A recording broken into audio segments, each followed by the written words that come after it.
Yeah.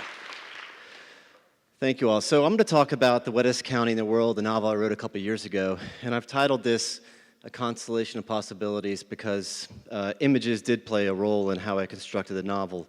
As a writer, as a novelist, I don't normally talk about images. I normally read things and allow the images to be created in your mind. But there were some important images here.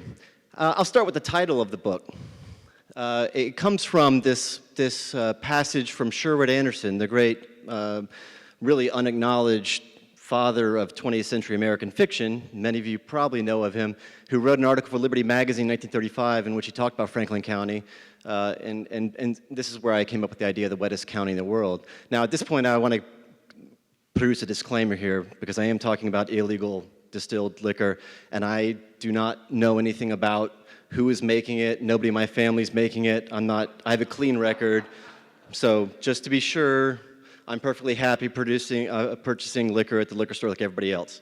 But this is what moonshine basically looks like these days if you were to find it in Franklin County or anywhere else. That's fruit, suspended there in the jar, and that's used to impart flavor. I mean, I know you think that your hipster bar with the infused vodkas is very cool, but they've been doing this for 100 years in Franklin County. People ask me all the time, why is Franklin County so? Why was it the mecca? Why is it the mecca of moonshine? And one reason, of course, is location. If you know your geography, you're within striking distance, basically, of 4 states, as well as, of course, getting up to Washington, D.C. is very easily. But as any distiller will tell you, the most important thing to making whiskey is water. And you see here, Franklin County has a wealth of natural water sources, including aquifers, and the limestone and clay soil, in particular, produces excellent water. This is why Kentucky makes the best liquor in the world, for the same reason, and also the best horses. It makes strong horses. It makes strong, excellent whiskey. This is in the backyard. This is the back field of my grandfather's farm.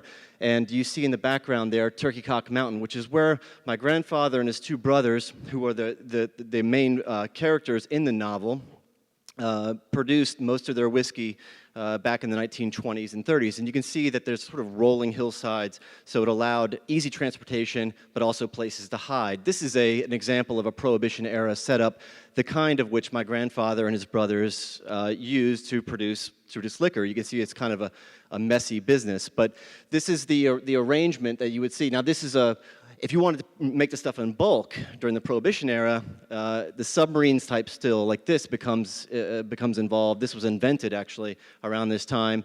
A single still like that can make 200 to 400 gallons a week.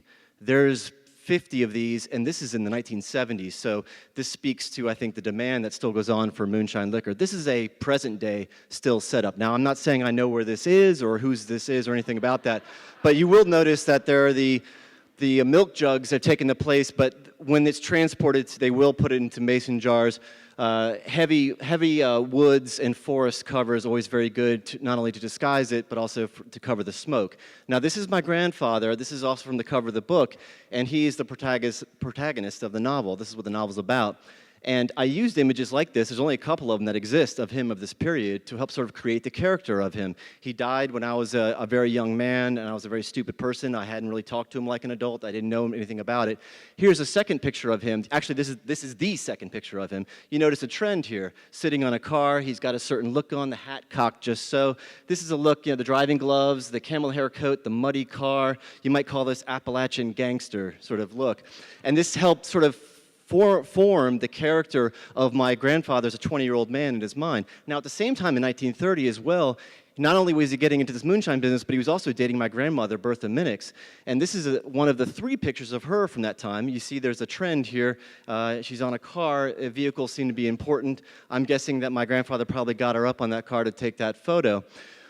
Here is another one of my grandmother, the second one, and I love the juxtaposition of this one. Was just like my grandfather's, and we have a nice white blouse, the riding pants, etc., and she's standing in a muddy ditch on the side of the road. And I sort of surmised in the novel that these pictures were taken at the same time, as like during a date or something. They took pictures of each other, with the camera.